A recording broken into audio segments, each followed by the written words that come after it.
aren't NoSQL databases. Everyone knows it's a really stupid term. It makes no sense. It has nothing to do with SQL, the language.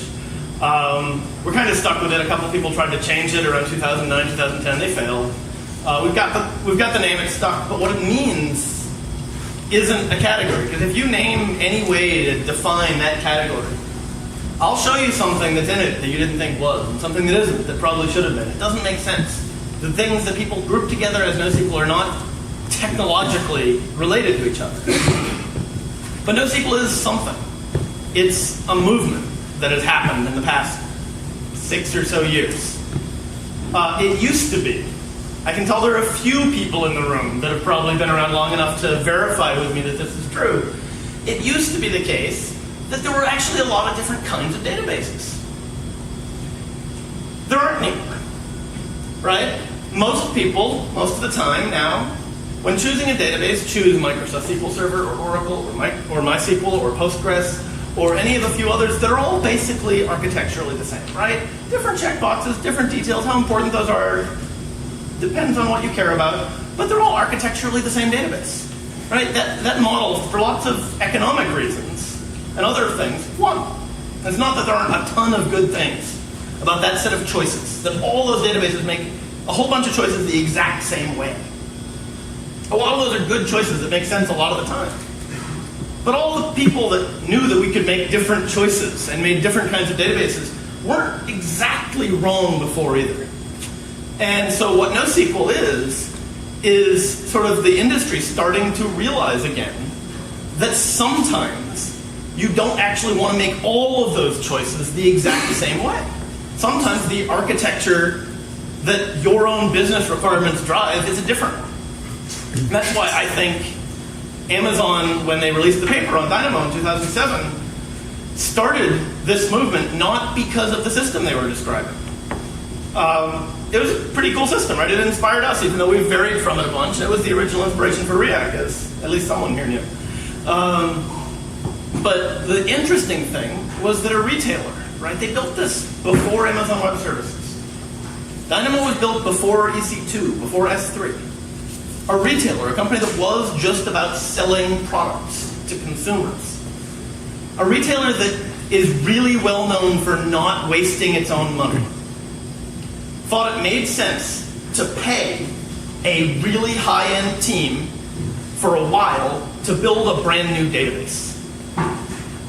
So that, to me, said something way more interesting than the details of how they built that database. That said to me that the industry was really fundamentally missing something. If there are companies out there whose business is not to make databases, that are not in the business of doing things frivolously, that think it's worth it to build their own database because their own architecture and their own business demands to not lose money drove them to that.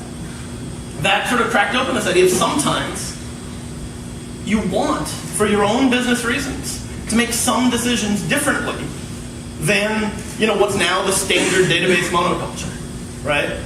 And all of those databases that we're now used to all the time, that all share that one model, each of them in their own way are pretty darn good. It's that they all make the same choices, and we don't always need to make those same choices, and sometimes some of the benefits of those systems come with some costs that are unacceptable, like they were for Amazon at the time. And so that idea is really what I think is NoSQL, is this notion of, the industry sort of became too much of a monoculture, and it's opening up again now, and people are realizing that they can make different choices.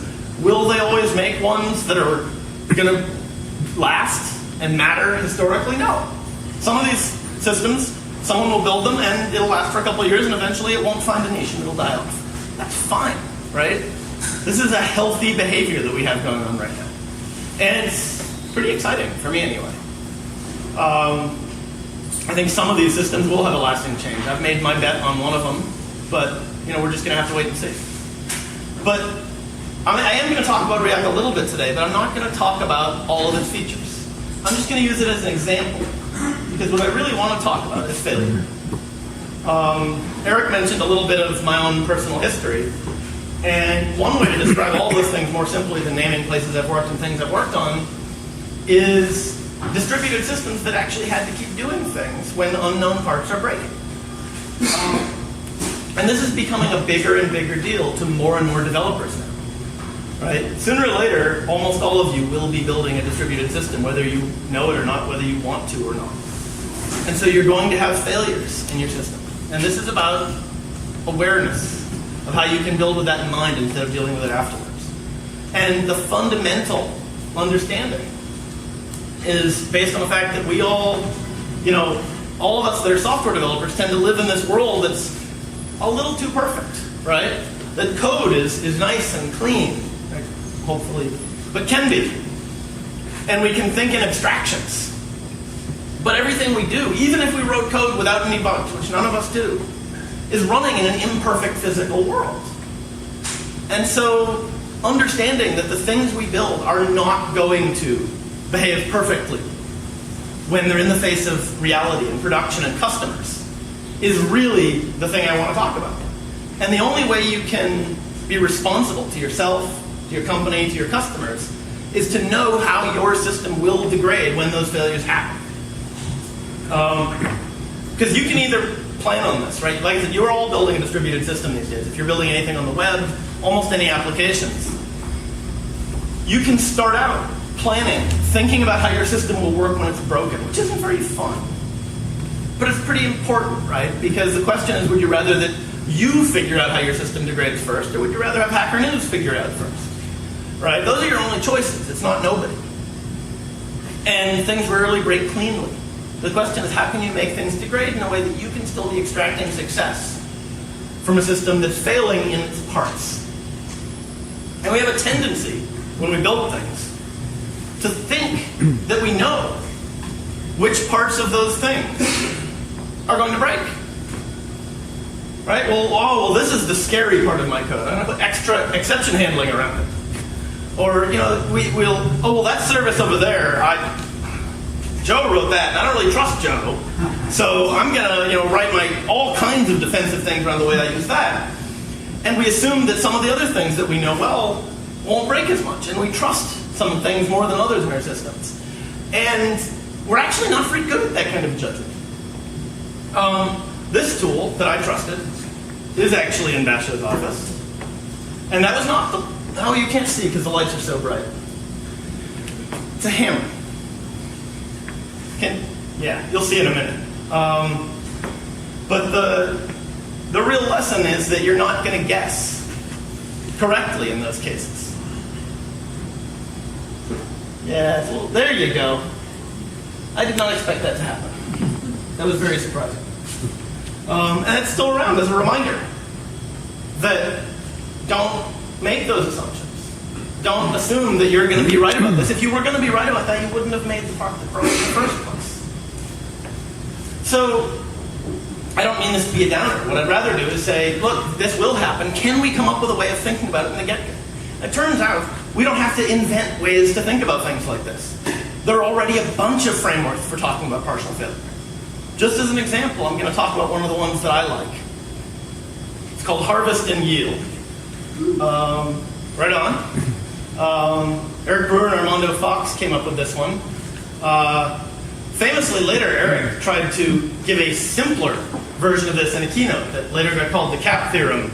And we all know from this dozen plus years, over a dozen years since then, how simple that was and how many discussions that prompted. But harvest and yield is a way of describing partial failure. And it's actually a pretty simple idea. And it's these two properties of an overall system that are tied to each other. And what they are fractions or probabilities of success during failure conditions. If we think about two different things we'd like to be true about our system, one of them is, first off, let's generalize and say that the system is one that responds to requests. It's a request-response system. Hopefully that's not too specific. I think most of us have built something that I'm still general enough for, that for a given request, how much of our most current, consistent, correct data is seen to respond to that request. In other words, if something's stale, that doesn't count as current. If something's not present, that doesn't count. How much? So this should always be 1 or 100%, depending on how we represent it, right? You always want to be able to look at the most current, most complete version of your database at any given time. Yield is this other factor which is for a given request, what's your probability that you're actually going to be able to respond to it in whatever your acceptable amount of time is? Or seen as a probability, right? Or sorry, seen as a frequency, it's how many of your requests over whatever your total is you'll correctly respond to. You also want this to be 100%. Great, they're 100%. The whole point of this talk is things break.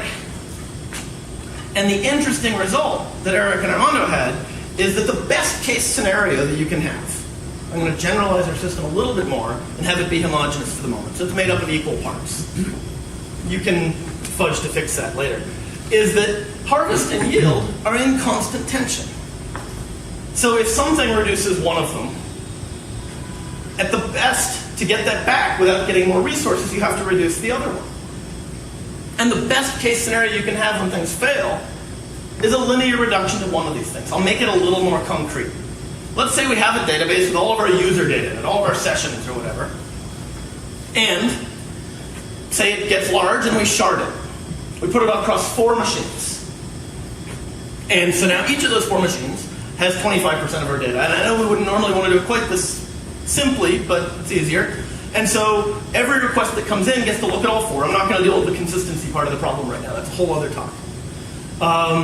But every request that comes in might have to talk to all 4, but it can get to 100% of the data. 100% harvest, that's great. One of the machines goes down. Well, if we choose to have the system keep responding to requests instead of shutting everything down, we just went to 75% of harvest. Right? We can still respond to requests as long as we're willing to do it only seeing 75% of our current data. Yield, turn that on its head a little bit. Instead of sharding this database, let's say we replicated it across all 4 of them. All 4 of our machines have all of our data. And we did that, let's say, to handle throughput. So now all of them are operating at peak capacity. They're responding to every request, but they couldn't even handle one more. Idealizing a little bit, but the rest of this works even if you're not that simple. And they're all doing that, and now one of them goes down. Well, unlike before, each machine had the whole database, so we're still at 100% harvest. But we can only respond to 75% as many requests. So we're at 75% yield. And the idea here is that by losing one machine, the best possible case was that we could have 100% of one of these and 75% of the other. We get a linear reduction. And the idea with this particular framework is that you can start out planning a system thinking about your priorities and what different failures of your system you'd like to have cost you one or the other of these. Because you don't get to say, well, I don't give up either one ever. You start out, if you're doing it responsibly, thinking about, yes, things are going to fail. How does the system behave then? And the interesting, to me, reason why I bring up this particular version of a way to think about failure is that everybody's been trained to think that harvest is the precious one of these. Right? And this is what all these silly fights about eventual consistency and strong consistency and all this are, right? And why we've been trained to think that you have to see everything correctly, consistently, all the time. Don't get me wrong, you want that. You want 100% of both of these, right? We've been and most of that database monoculture that I was talking about, this is one of the fundamental trade-offs. Almost always, if you choose a database in the category that was the only category for most developers before 5 or 6 years ago, you build a system with 100% harvest. Okay, that's pretty great, you've got that. That means every failure costs you yield. Yield is uptime. Yield is letting a customer give you money. A lot of the time, we might worship one of these so much that we lose track of the fact that we're being judged on the other one. This isn't to say do it the other way. Always prioritize yield. It's not that at all. It's that you want all of these properties. And if you don't think about how you give up which ones when failures occur, then you're going to build a system that's worse than best and that surprises you in the ways that it fails. And this is all just about the fact that, like I was saying, failures happen. You don't get to choose to not have them happen. You don't get to choose when they happen or what order they happen or what components they happen to. But if you start out thinking with a framework, doesn't matter if it's harvest and yield or something else, you can predict how failures will occur so that you can have a predictable level of success, even when some things are failing. If you're wildly successful, like Amazon or Google or someone like that, you'll also notice that as your systems get big enough, there's actually no point at which some of them aren't failing. Right? This is just where the asymptotic behavior ends up, at things failing the more of them you have. Eventually, some parts are always failing. And it's nice to aspire to that. Most people aren't going to care about that. But long before you get to a level of hugeness where things are like that, you're still going to have surprising failures. And the failures might surprise you, but the goal is to have it so that your own system doesn't surprise you at that time. And so what you want to get that predictable success, and what we're going to talk about for the rest of the talk, is resilience. I tend to use the word resilience on this topic instead of some of the other words people use, like reliability or robustness, because some of those other words, to me, connote things not failing. And I'd instead like to talk about systems that get up and keep running when things fail. So, resilience is what we're going to talk about, and we're going to use Riak as an example to talk about it. I'm not going to talk about every feature, every API, all these things Riak does. You can ask me or Tom or Bill or any of the rest of us anytime. We're on IRC, we're on a mailing list. We can do that. It's more fun to talk about something like resilience and just use Riak as an example. Quickly though, since not all of you might be familiar with it, here are some buzzwords about Riak. Riak's a database. It's an open source database. It's a distributed database in a really true sense. Not like you can make MySQL or Postgres or any of these things distributed in the ways that people have done pretty well over the years.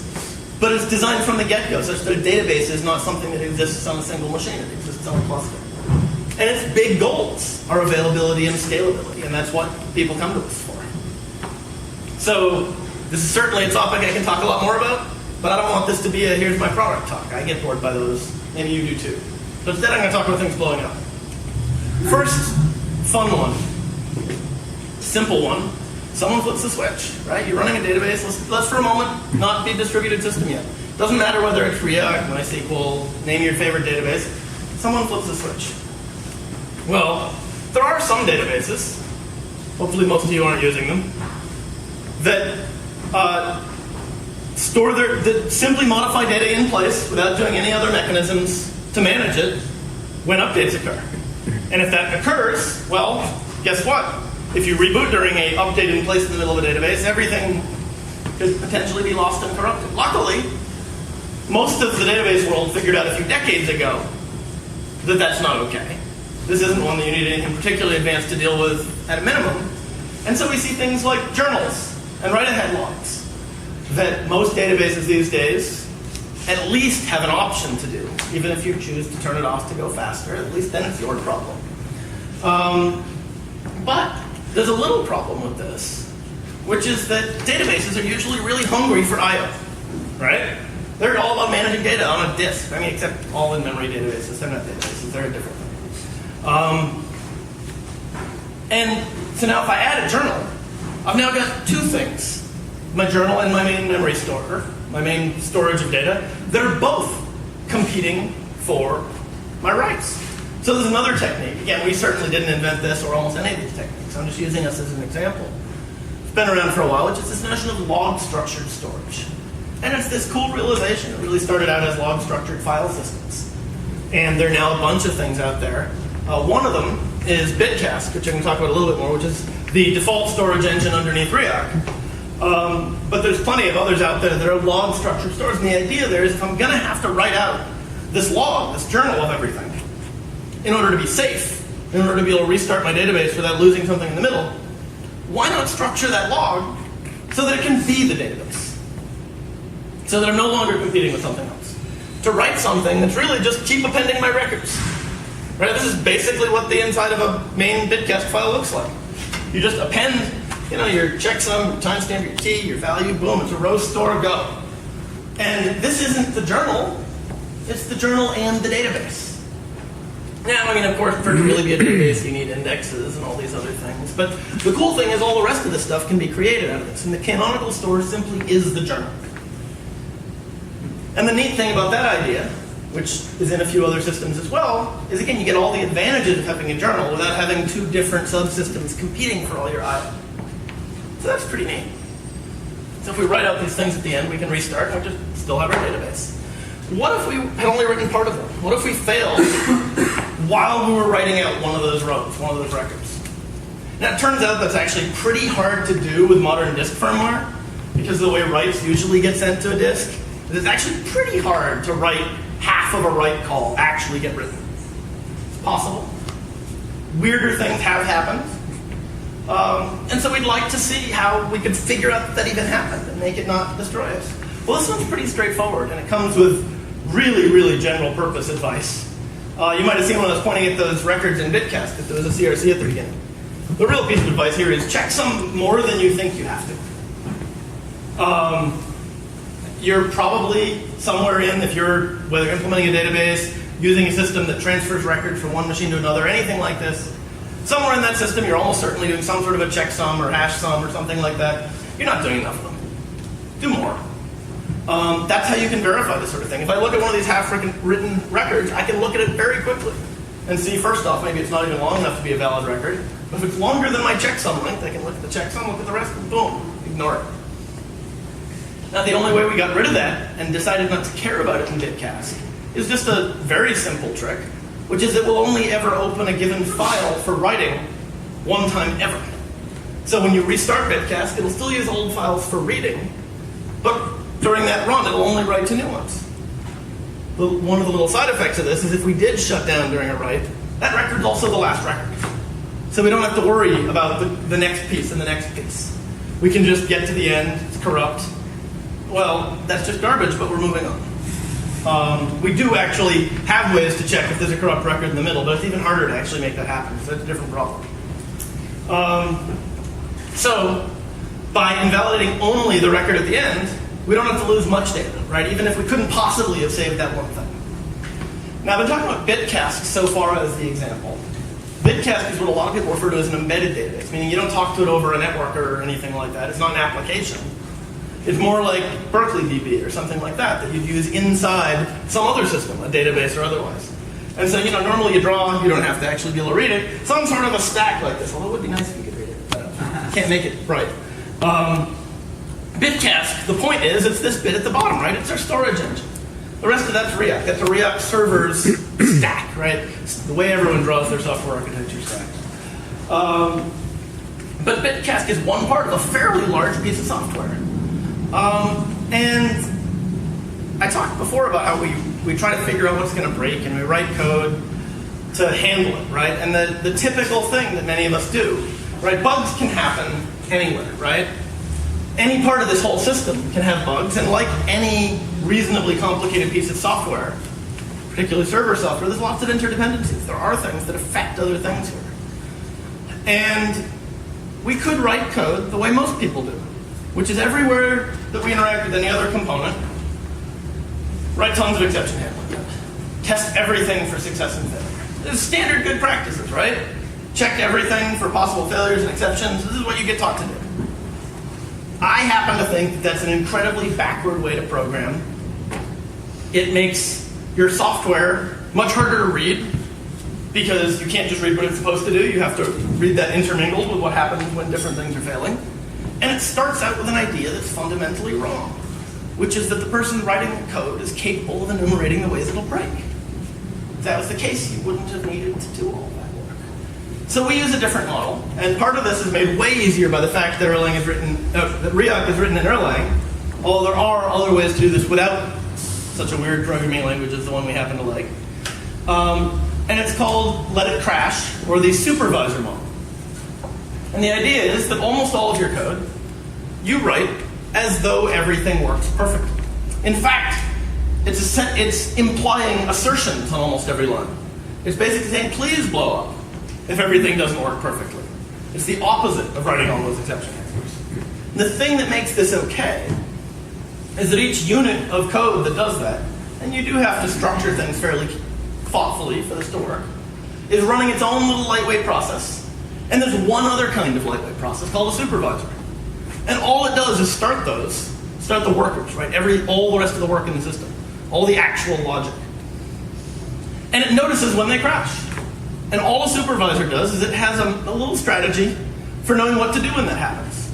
It could either just restart that thing, or it might say, oh, that thing has interdependencies with these other 5 things. I'll kill them too and restart the whole lot. And this leads you to build your software in such a way that that's fine, which takes a little bit of a shift in thinking.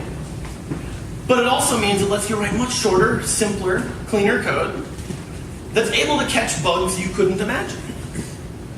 Because you're not trying to write code for each of the bugs. You're saying, please execute as though everything's perfect. Just die otherwise. And that's it. And this is a very nice, clean way to think about code that's really helped us a lot. It's a pretty weird technique if you haven't come across it before. Once you adjust to it, you get kind of upset at having to switch back to an arrangement where you can't do that. But that was just a little divergence about that style of coding. Back to the rest of this, what we really do with Riak, I had the stack, is we actually don't do it exactly that way. When it's running, it actually looks a little more like this. We run a bunch of instances of what we call vnodes, virtual nodes, little instances, essentially mini cooperating databases inside Riak. Part of that is if one fails, that might be writing one piece of data, another can actually continue. And you'll see later how we use these different ones in response to some of the other failures. But it turns out that this technique is also really good for when we're adding and removing machines. So we'll do something like if you have 4 machines, maybe each of them is running 16 of these vnodes. Well, if I want to double my cluster size and add 4 more, well, each machine will essentially give 8 vnodes to another. And it's a very simple process, both in terms of code and in terms of being able to operationally understand the behavior. But still, this is a single server. And one of the things that I was trying to get across when describing Riak is we actually have to zoom out one level to think about Riak. Riak is a distributed database. One of those servers is not a Riak database. A Riak database runs on n Riak servers, more than one, usually more than 3 or 4. And so we're now able to think about problems at a different scale. We could go across instead. I could talk about a dozen other ways that your embedded database can fail or your server software can fail. I think it's more fun to zoom out and think about 1 or 2 at each scale. So, if we talked about what happened before, when we rebooted a machine during a record write, and I was talking about that half-written write, well, it was kind of sad that even though we could minimize it, we still lost that data, right? And on a single machine database, that's the best you can possibly do, right? If you write something and you turn off the machine before you're done writing it, you don't have that data. It's just that simple. But we can actually do better than that if we store multiple copies. And if we remember that the diagram, or the logo for Riak actually is inspired by what Riak does. We store this data, no matter where it comes in, on multiple machines, typically 3. I'm going to pretend it's always 3 for the rest of the talk, but you can actually choose. And if I do a quorum read and I ask for it, and I ask the 3 places it could belong, and 2 of them have it, they say, yep, here you go, here's your value. One of them doesn't have it, maybe because of that failure we talked about before. But we're going to say, and by the way, as a user, you can decide whether this is okay or not. This is all tunable. We'll still say, yep, okay, I get a value. And so that one thing missing is invisible from the user's point of view. Or from the user's point of view, that write didn't fail. We got it. And it actually didn't matter why it failed, right? It could have been a bad checksum. It could have been something else. Again, we don't know what all the possible failures are. Whatever the failure was, it's okay. Now, if we had that happen, we had this failure that we're hiding.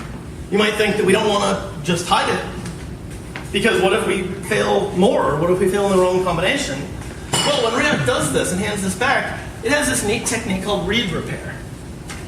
And the idea here is we know what the value ought to be, because we just decided from the quorum, from a majority of the others. So we'll send that value here and fix it. And so simply by interacting with the system, you help it heal. Now, that's all in the case of just you bounced the server, you had a bad record. What if the server was just plain down, right? Well, now that we're a distributed system, we actually need to talk about behavior when computers are turned off, right? When you're talking about a single server system, you don't have to do that, right? If it's off, it's off. With a distributed system, you have to care. So we need to look at the system and how it works when some of these systems aren't behaving at all. They're not responding. So let's say it's that same machine. Well, the quorum read still helps us, right? Because we can still get 2 values. Even if we didn't get this one at all, it doesn't matter if it was an error. But writes seem trickier, right? Well, yeah, only 2 of those machines are available. The user asked me to store it, expecting that I was going to store 3 copies. Well, in that case, we use this technique, and this is one of the things that I think was fairly original to the Dynamo paper, as opposed to most of the things in it, which are actually pretty well-known art that they just assembled in a pretty cool way, is this idea of sloppy quorums, which is you just go to a deterministically chosen other machine. User said store 3 copies, store 3 copies. Even if you can't get to the 3 machines it should belong. So now, at the very least, I've satisfied my durability requirement. I've put that on disk in 3 places. Now, the reason it has to be deterministic is we get this cool behavior, which is it works for reads too. When I do that request, I'll actually check in this other one if this one's unavailable and find this 3rd copy and use it as one of the replicas that's valid for the purposes of a quorum. Now that's pretty cool if, say, after I wrote this data, one of the others went down. I can actually use this newly written value over here, even though it's not ideally at all. But these sloppy quorums are called that for a reason, right? What about when this machine comes back? And now all of a sudden, I've got 3 copies of these values, right? Whatever this value is that I'm supposed to store, I've got 3 copies. Should be here, here, and here, but it's not in the right places. Well, this is one of the places where those vnodes from before help us. We use a technique called hinted handoff, which is that each of those vnodes, each of those virtual nodes, each of those sub-storage engines on each machine is also aware of whether the data that it's holding should be on this machine right now, or whether it's just there due to anything like what we're talking about here, sloppy quorums or otherwise. And periodically, if a Riak node notices that it has some data that it shouldn't really be the owner for, it'll look to see if the owner's reachable. And if so, it'll open up a channel and heal it. Cool thing is, this has a few other effects. This technique of hinted handoff to fix what happens after sloppy quorum also allows us to do things like not have any concurrency barriers or pauses when we change membership and change which machines exist in the system.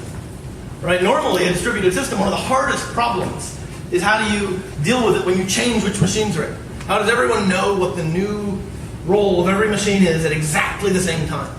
Well, that's a lousy question. I don't want to have an answer to it. I want to know ask it. So instead, if one of our clients or one of our servers thought that this was one of the homes for that data and it sent it there, no problem. Any machine will accept any data, store it, meaning any data that could have been shipped to anything here, anything valid. And it'll then notice, as soon as it can, that, oh, the state of the whole cluster has converged on someone else being the owner for this data. And it'll open up that channel and send it there just as though that had happened due to the machine being down. It's exactly the same technique. So, all right.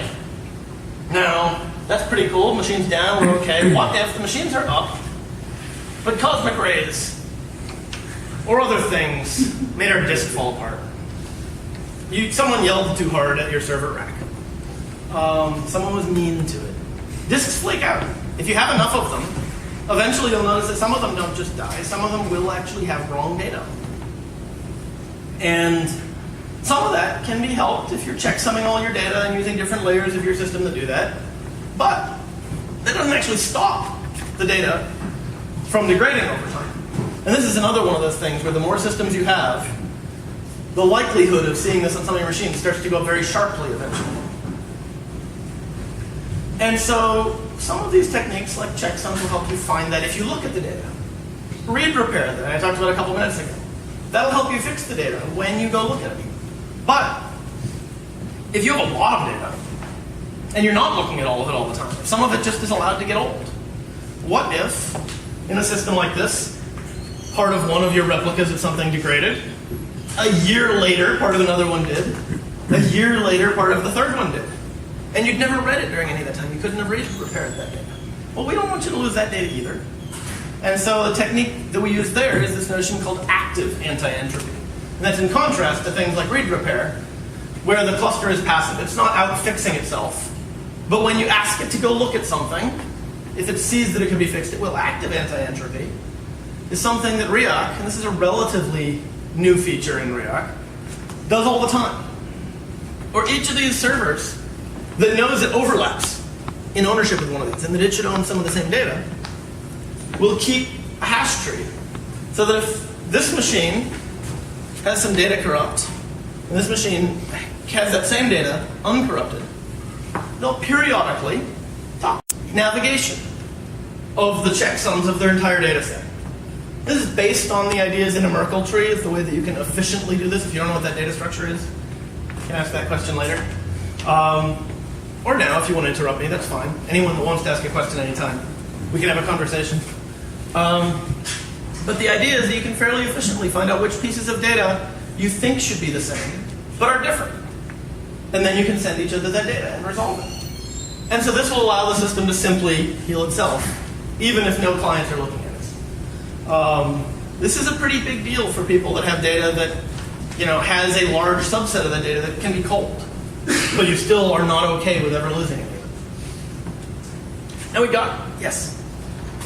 You have, I'll take this example directly. You have 8 servers. How do you determine which tree should hold this particular? Great question. So I intentionally initially ignored a whole bunch of how Riak works. So the basic technique is one called consistent hashing, which was actually first used at Akamai for location of web caches, or rather, how to map a client browser to a web cache. And it's a pretty straightforward technique. It sounds kind of magical, but it's really just using the same fixed integer space. Think the output of a hash function for both the names of values. Here we can think about, we hash the keys, right? Put them in that space. And the names of locations, servers. So every key can be turned into a value in this range. Let's say 2 to the 160. That's a pretty convenient one, right? And each of those vnodes that I talked about before, each subset of this space that a server owns, well, we actually spread them out across that space. So each one of them owns an interval. So all we do is we want to decide where something should be. We look at the key, we hash it into that space. And we locally can keep pretty compactly a mapping of which servers own which partitions of that space. And we go to the next 3. We go to the one that key falls in and the 2 after. But one more bit. This is why it was key before when I said that we might have a briefly inconsistent view of membership. We don't have to update this all perfectly and consistently if we have a model like hinted handoff that lets us change this view of ownership and let our machines asynchronously transfer ownership to each other. Does that make sense? I know it's kind of a fast explanation of this. Yes? So if you introduce a new node and the vnode that you're trying to query hasn't made it to the new instance yet, it'll sort of act like it's the machine that's off and return it to the next one? Actually, no. That's actually, this is a thing that a lot of people, that's the standard thing to assume when starting out in this. It turns out to not work out very well. But you don't find that out until you build one of these things. You don't want to do it dynamically.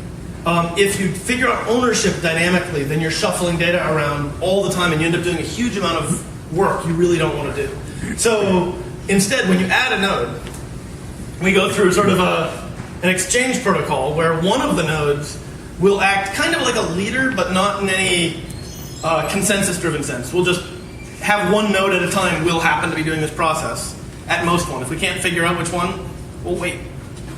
And we'll look at all the ownership right now, and we'll negotiate with all the others. And so if I add a node, right, let's say I've got 100 vnodes and 10 nodes now, just because that's easy math for humans, right? And I add the 11th, then roughly each of the existing machines is going to end up giving up one of its vnodes to be owned by the other one. One of the, in fact, reasons for consistent hashing, there's really 2 big reasons. One of them is to not have to move too much data when you change membership. The other one that's really key is that it's essentially zero-hop routing. I don't ever have to ask any other node where something belongs. All I had to do locally is have that mapping of current ownership and hash into it. Yes? I have 2 questions. So I got a description of how it hands off, but why would I choose these 3? Why would I choose these particular 3 nodes as my storage for this particular data? So you don't. Okay. The user does not. So the next key you bring in a way that is intentionally opaque to the user, might go to these 3. Right? Okay. It's that the hash with reasonably random distribution, right? This doesn't this isn't a crypto property, but it is a probability property, will send each key to a set of 3 nodes, not the same set for all. Right? Then these other nodes wouldn't be very worth having. We might as well have a 3-node database. So when I just set up saying quorum is 3 or 2 out of 3. Yep. And give them the Right, and you don't ever have to, as a user, this is one of the reasons I glossed over this. As a user, you don't pay attention to this mapping. You don't ever say what server to store a key on. And the reason I have this 4th one even pointed out is you can send your request to any server, and if it doesn't happen to be one of these 3, it does all this writing for you. All you have to do is say, in the case that you said where it's 2 out of 3, a quorum of 2 out of 3, that's the default. So you don't even have to specify that if you don't want to change it. You just add machines. It's literally that simple. To add a machine to a Riak cluster, you install Riak on the machine, you type Riak admin join to cluster, go. Yes? Well, how would you create a data warehouse under that? And do you have to specify which, do you specify which records you want and then let it decide where they're going to be distributed, or do you specify which server? So I should be pretty clear about the good fit use cases here. The short answer is some people use Riak for things that overlap a bit with what's traditionally data warehousing, which I think these days is blurring the way people use their OLTP databases for lots of things. So the short answer is Riak is not designed for the same things that a traditional data warehouse database is. And it is, anything that's going to be good at, for instance, building an efficient data cube out of a star schema, doing all the things you're going to normally want to do to build a really high performance data warehouse, you actually probably don't want Riak for that. Riak is really there for what I tend to think of as critical data. It's the data that, it might not be your biggest data. It might not be the data that you need to run a really complicated report on every night. It's the data that when you can't read or write it, your revenue stream stops, right? Classic examples of this are things like user sessions and shopping carts, but there are many, many more, right? It's the data that's in your primary workflow. Most companies with a revenue-generating computing infrastructure these days don't just have one data system. Almost everybody ends up polyglot these days. There are places that use just Riak and nothing else, and we love them. But most places out there are not going to do that, and sensibly. And the place where Riak is the sweet spot is for that critical data, where they really need high availability, and they really need to just be able to add machines to scale up throughput and volume as that grows.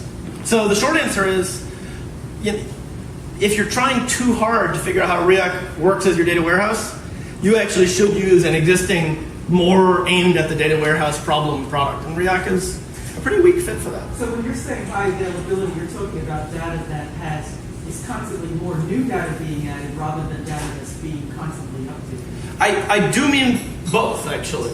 I do mean data that's being constantly updated or new. We see plenty of both. That's really just a matter of So it's more transactional. It's much closer to transactional data than it is to an analytical model. Yes? I'm sorry, I can't hear very well. Ensure good hash distribution. Use a reasonably modern hash function, that's all. A reasonably modern hash function, they all work. Even the ones that have crypto attacks against them, a few of the hash functions in the past dozen years or so have very specialized pre-image attacks and things like that. Those are almost never because the hash doesn't have a generally good distribution function. SHA-1, awesome. Way overkill. Way more than you need. Most hash functions available in your standard libraries in most programming languages these days that have more than 8 bits, and we use a lot more than 8 bits, actually have a pretty darn good distribution function. You don't actually have to satisfy a crypto assurance board to get a hash function way good enough for this.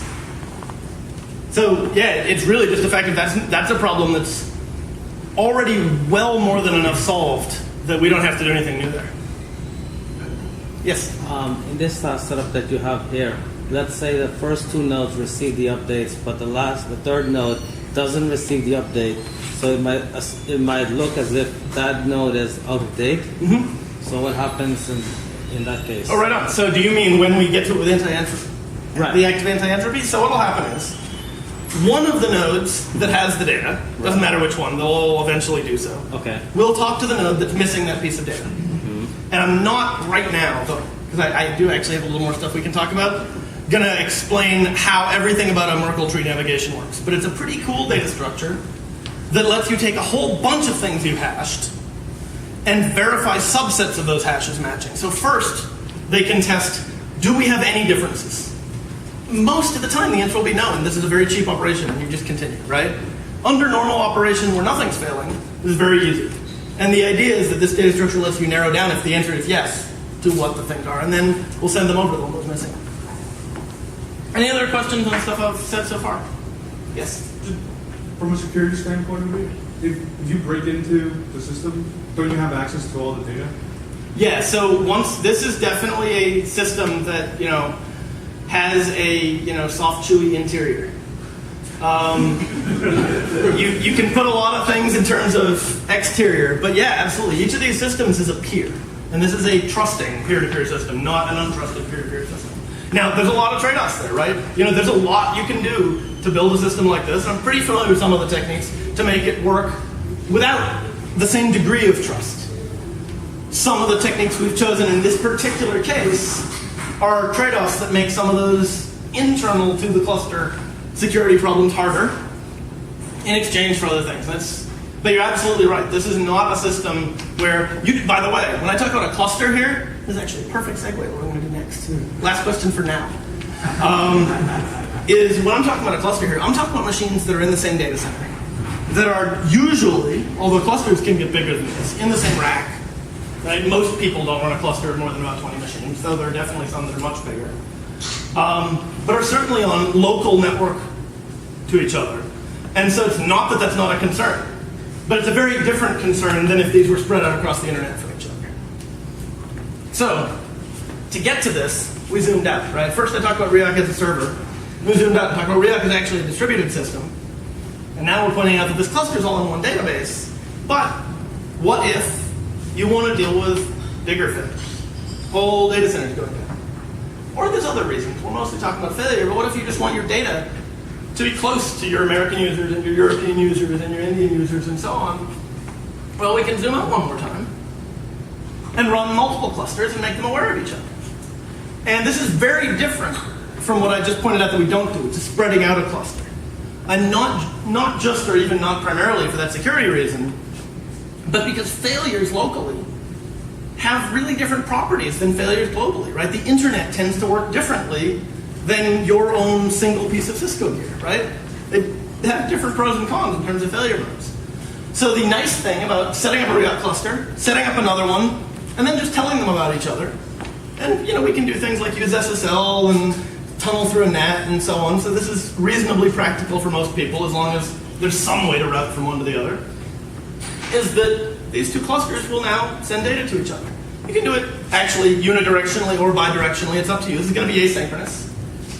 But each of these clusters is still independent. So the nice thing about that is if one of those data centers does go down, boom. Which happens a bunch. And actually, we could just as easily have put the X here. Networks fail all the time. Could have put one inside too. When we had that machine down before, I could have broken its line. Networks fail constantly. In this case, let's simplify and say that it's the actual data center down. It doesn't matter much. Because these are still independent from each other, this one's still live, right? Even if they're cut off from each other, you can still read and write here, leave it going. Now, if policy-wise, you'd rather not have to resolve that later, that's up to you. You don't have to let it do that. The point is that this is a choice we provide you. Eventually it comes back up, they synchronize, and we get a lot of data to catch up on. We'll catch up. And you can choose, again, operationally, at sort of the layer above this behavior of Riak itself, whether or not to make that system using Riak in that data center available right away or wait until you've caught up. Most people choose to make them available as much as possible. This is part of that harvest and yield trade-off. Even if this data center comes up and it's a little bit out of date, I would way rather be serving, if this is a social network for cats or something, right? I'd way rather serve you a slightly out of date timeline and let you still upload pictures of your cat than make sure I don't let you do anything until I've got all my data from somewhere else, right? There are a lot of applications these days that would rather have that behavior and would rather, boom, right back, right away with that asynchronicity. So this, zoom out lets us deal with that class of failures as well as letting American users put up their pictures here and European users and so on. And I drew it with 2 here. You can actually do an arbitrary set of these. We actually had one customer who admittedly is a little crazy, but he did actually have a mesh of 17 clusters, all synchronizing with each other. You probably don't need to do that, but the point is it doesn't have to be just 2. You have a question? Can both be written to when the link's broken? Yep. So who resolves the conflict? Yeah, you do. But we can help. Let me ask that seriously again. No, I'm going to answer it seriously. I just had to have a little fun first. Unless everyone wanted to stick around for a whole other hour, I could give a whole different talk on consistency models and consensus and so on. The short version is Riak does not enforce the same kinds of consistency and atomicity and isolation guarantees that many people here probably got taught were how all databases work. It turns out that enforcing strong consistency in the sense that would make what we're talking about impossible, right? These different things while they're both up, is roughly equivalent to choosing hardest and saying I would rather have everybody have as uniform view as possible. In exchange, I'm going to fail more often because I'm going to depend on being able to talk to more other systems. Both sides of this are entirely valid trade-offs. Most systems that are mature and robust actually make different sides of this choice at different scales. Riak, it actually turns out that it's not just at this scale.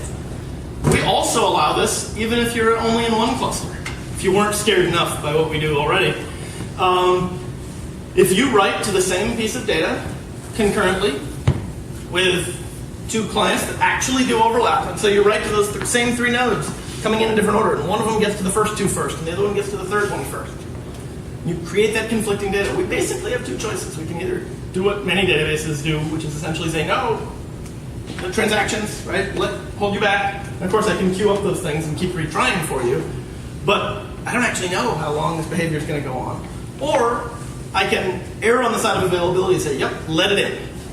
Then what I have to do is answer the gentleman's real question, which is what happens then, after we let 2 things write to the same data. And it actually doesn't matter if they're in 1 cluster or in 2. The difference is, when we're doing this at the wide area network, the window's wider. The amount of time during which that's possible is larger. But it's the exact same problem. And so we let you choose. There's a few different things you can do for resolution. One thing you can do is satisfy that yourself. You can actually say, store all the possible values and show them to me, the user. So when I do a get, I can get something that seems really, really weird to someone that thought databases work based on set theory and give you 2 different values. By the way, your database doesn't either. 2 different values for that key and say, do what you want with them. You sent me conflicts, solve it. Please send me just 1 next time. And it turns out that there's actually a bunch of cases where that works out really neatly. Things like the shopping cart, which is a pretty canonical example of a system that often works this way. People seem pretty happy with set union, right? Which means I might lose a delete once in a while. Which means a customer might pay me a little more money than they meant to. Darn. That's a choice some people make. You could also do what I think of as the typical MySQL model. Just let the last one win. How many of you actually use transactions around every write to all of your databases? Thought so? Right. So if you're not actually wrapping up everything you do with actual transactions, then what you do is you also allow things to write in conflict. You just don't know any of the times that it happens because all you did is lose half of them. That's what happens if you don't do that. These are the choices. So yeah, it's a little weird that we let you write conflicting data. None of the other choices are all that comfortable either. This is the one we make. Does that help? All right. It would take a couple hours of discussion. It's a big topic. Go back to Landweber and so forth. Absolutely. It's a big topic, and there's not a single right choice here. And we're actually involved right now in some research into a way to make the problem simpler for a lot of people with kind of data structures that are actively friendly to that problem, called CRDTs. We can have another hour talk. We're queuing things up. which are data structures that are merge-friendly, which are conflict-friendly. And you can have things that look like sets and maps and integers. You can update, in fact, concurrently with no locks, no transactions. And it works out fine. And there's a pretty sound theory behind these things resolving themselves. Again, another big talk. But the nice thing is if you write your data into CRDTs, which some of our users do, and we're going to support more officially later, then this problem does go away because those updates will essentially resolve themselves. So the only other thing I was really going to talk about is a few people that have used Riak for some of these reasons. Just a couple of examples of companies that have chosen to make some of the trade-offs we talked about instead of some of the more traditional trade-offs. And there's a lot of fun ones to pick. I just picked a few kind of arbitrarily. One of my favorites is not a company, it's a country. We're going to be able to add a much bigger country soon, I think. But for now, the flag I'm going to show you is Denmark. And Denmark, it's amazing how much you can innovate on a nationwide system with a single payer system. But Tell that to a yeah, we haven't done it, right? But politics aside, they're able to actually have a database, all kinds of security and privacy controls. That's not part of the problem we're talking about here. That actually has every citizen in the country's full health records. Every pharmacy prescription, every emergency room visit, every physician's visit. So that if you show up in hospital unconscious, they know what you're allergic to and they know what illnesses you have and they can give better health care. Now, the problem is having this kind of a database of everybody all the time in the whole country. Well, if you put it in only one place, then all the hospitals and doctors' offices that might not have reliable internet to that one place right now are going to have a bad time. So they needed something that was going to work for all their citizens all the time. So they set up Riak in multiple data centers around the country in different regions, and health establishments can just talk to any of them. And so they chose this really because it's not okay to not have people's data available to them. I'm going to go through these pretty quickly. I can, just like all the technical choices we can make, I'm happy to talk about our customers all day, but I'm going to be quick about a couple of them. Yammer is another favorite one. I guess I could replace this logo with Microsoft now, because they bought them a while ago. Made a few of our friends real happy. But they were building a fundamental part of their infrastructure, which is where we see a lot of our favorite customers are building sort of the layer just below a lot of their user-facing stuff. In their case, it's their notification system, which is essentially the queuing system through which everything tells everything else in Yammer how it works. And most of the rest of their system they sort of had a handle on, but they realized that that one had become so integral that when it didn't work, nothing worked. And so it qualified as that sort of critical data I was talking about before, and they provide a service to a lot of big companies. And it also turned out that because it was so integrated into everything, its latency magnified into other systems' latency. So if the latency of that system ballooned, that ballooning would be multiplied by a service that ended up accidentally calling the notification system 3 times. And so their ability to simply add more servers, in addition to the availability you mentioned, to keep latency really flat was a big deal for them. The only other one I'm going to mention right now is Voxer. Voxer is pretty cool. I like it. It's an app for iOS and Android that essentially lets you have all the good things, and if anyone remembers the Nextel push-to-talk phones, without actually having to have one of those horrible phones. And it's cooler, right? You can send video, or you can send pictures and audio and group chats and all these things to all your friends, and it uses the internet connection of your phone instead of your cell plan. Lots of people use it. Voxer had, luckily for them, switched over to Riak from another database, and then they had something happen. You see, almost every startup that pitches for venture funding draws a slide at some point. They all look the same. Looks like a hockey stick. This is what's going to happen to our service and your money, right? And it's going to go like this and then magic. It's a lie. Everybody sort of knows it's a lie. We all play the game. It turned out to be true. They had both a major network mention them on the same month that a rapper began referring to voxing people. And all of a sudden, their growth was double-digit percentage every day for weeks. And the compound interest on that gets interesting really, really fast. And it turned out that they were adding Riak servers literally faster than their hosting provider could give them machines. As in, we had to also help them move hosting providers because they ran out of power and cooling.